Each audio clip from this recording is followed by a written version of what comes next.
How's it going, everybody? This is Curtis with Show Up Lifestyle, helping you to have a better life. I'm also the author of the 925 Escape Plan, and you can get that book in the link below. So, what I want to talk about is my attitude holding me back. And a lot of people don't realize that they have a bad attitude towards life. Um, and that's one reason why they can't get over this bad attitude. They think life is just, a burden on them, that life is just holding them down and they have no control. And I want to start by saying that attitude is not only a frame of mind, not only an action, not only a thought, but it's an emotion. And what happens is we get caught up in our emotions and we feel like we have no control and we get a bad attitude. And the best way for me to describe how this works is through an example. So I go to a Dollar Tree nearby, and one of the workers there, I avoid going to his line because he has a bad attitude. Every time I go there, I have the cart, and he's like, "Oh, that doesn't go there. You need to take this out of there." And then I go to another line where the person is a lot more accepting. They'll say, "Oh, I can take that basket for you. I can they can deal with the problems that are ahead of them." So what happens is when an employer sees that people are avoiding this person's line because of that attitude, the employer thinks, "Oh, this isn't a good employee." Now, when they see the other employee and this person has a positive attitude and people, skip that line to go to their line, the employer looks at that and goes, this person has a positive attitude. Now, does the bad attitude person not ring up what I have to buy? They still ring it up. They're still doing their job. The other person is also doing the same thing. One is not better than the other. The only difference is the attitude. So the bad attitude, this person is probably thinking, "Oh, I hate this job. I hate the people.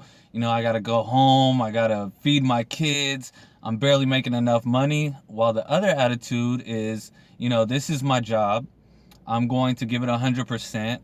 I want to make sure that the customers have a good experience.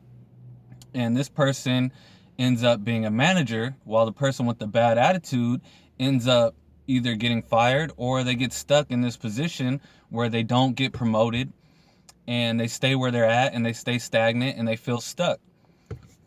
So in order to change this bad attitude, you have to change your emotions, you have to change your thought, you have to change your feeling. And in order to do this, you have to realize and accept that you have a bad attitude. And a lot of people won't. They'll just say, "No, it's not me. It's my circumstances, it's my surroundings." But within yourself, it's really the problem. People have a bad attitude towards losing weight. They say, "Oh, I don't have time, I don't have this, I don't have that." But if they watch television for 30 minutes instead of going for a walk for 30 minutes, they'd actually move towards a goal. But instead, they watch television. Then when they watch television, they have a snack and they think, "Oh man, I can't get towards my goal. I don't have any willpower." And this bad attitude towards life is stopping them from improving their lives. So to get rid of the bad attitude, you have to take simple steps, and getting rid of a bad attitude starts with taking positive action. So, in the case of the person at the dollar store who has this bad attitude towards customers, towards work, they can start by saying, "Okay, I'm going to greet everyone who comes in with a smile. I'm going to try today to, instead of complain, I'm going to take it into my own hands to take the basket and take out the items in the basket and help this customer to my best ability." And what happens is through taking action, the person actually gets a more positive attitude and thinks, "Oh, that wasn't so bad." The person who's sitting on their couch watching TV turns off the television and goes for a 30-minute walk. And after the walk, they go, "That was refreshing." So the bad attitude is always overcame with positive action. So you have to take positive action in order to get rid of this bad attitude. And that's basically the foundation of how to get a positive attitude. And then once you attach a goal to that, and not think, I'm going to lose 10 pounds in a week. This is what people usually do. And instead of, being realistic and saying, I'm going to walk every day for 30 minutes and then see if I lose a pound during that week. And if not, I'm going to work on my diet, change my diet a little bit more. I'm going to add more vegetables, and then by this way of having a goal, you're actually able to take steps towards that goal. And the idea is not to put a time frame on it, which a lot of people do. And I don't really believe in putting time frames on things, because then you kind of get discouraged. Then you're like, oh, I'm not reaching this goal. But if you take those little steps and put goals onto them that don't have a time frame, such as I'm going to walk every day for 30 minutes, then every time you walk for 30 minutes, you have a win. You're closer to your goal, because your goal is to walk every day for 30 minutes. So every day you complete that goal, you're closer to whatever your goal is. So I'm going to wrap this up and basically remember that bad attitudes are overcome with positive action.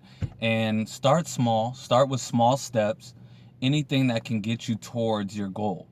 If money is your goal, if, don't think, oh, I'm going to get rich this year, I'm going to make $1 million this year. Think of, how can I increase my income by $10 this month? How can I possibly sell some stuff that I don't need in my house and earn an extra $100 from that this month? Instead, if you think, oh, I'm going to be a millionaire by the end of the year, and you're making $30,000 a month, how can you possibly suggest that your mind comes up with a plan to make that $1 million in that year if you're only making $30,000 a year? That's $970,000 more that you have to make that year. So if you can think of how to make $100 extra every month, which is $1,200 a year, and now your income is $31,200, and now you can think, well, okay, I did that. Now let me see if I can double it to $200 a month. And once you start getting in this rhythm, then your mind can come up with, okay, well, I've sold everything in the house. Now what can I do? Can I go to other people, see what they don't need in their house, possibly get, $2,000 worth of stuff for $300 and make a $1,700 profit? So you have to slowly complete goals and make small goals that lead you towards that bigger goal.